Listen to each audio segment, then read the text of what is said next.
Bonjour à toutes et à tous, je suis ravie de vous retrouver pour ce nouveau JT, un programme proposé par le groupe Revue Fiduciaire. Voici les titres de ce jeudi 7 juin.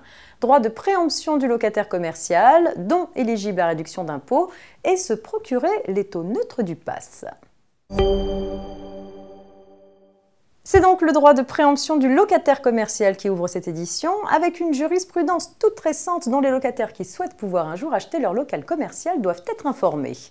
Un propriétaire louait d'une part les murs d'un local à un restaurateur et d'autre part un terrain attenant à un autre locataire.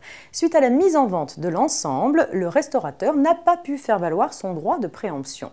En effet, le locataire d'un local commercial bénéficie certes d'un droit de préemption lorsque le propriétaire décide de vendre les murs, mais ainsi que le rappelle la Cour de cassation, ce droit est exclu lorsque le propriétaire vend un ensemble immobilier dont le local commercial ne représente qu'une partie. On poursuit avec une précision relative aux dons éligibles à réduction d'impôt. Les dons effectués par les particuliers au profit d'organismes d'intérêt général ouvrent droit à une réduction d'impôt sur le revenu de 66% du montant du don.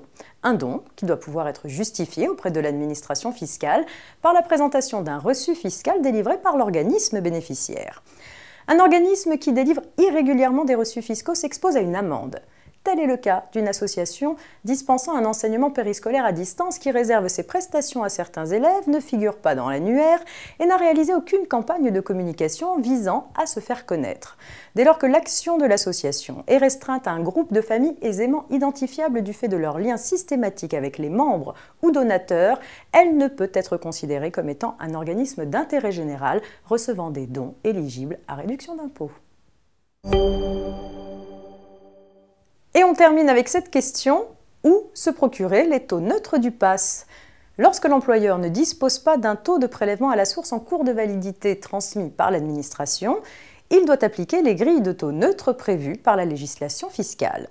Mais contrairement à ce que certains peuvent croire, ces grilles ne leur seront pas communiquées individuellement. Il est possible de les consulter dans le Code général des impôts ou dans la doctrine administrative.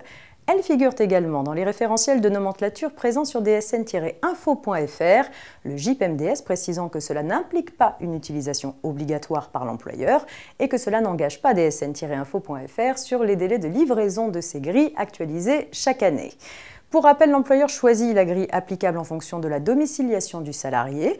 Il lui faut prendre en compte la résidence principale à la date de versement du revenu, quelle que soit la situation du contribuable au 31 décembre de l'année. L'administration a d'ailleurs indiqué que l'employeur peut se fonder sur l'adresse dont il dispose. C'est la fin de ce JT. Bonne journée à toutes et à tous et rendez-vous demain vendredi pour un dernier point d'actualité juridique avant le week-end.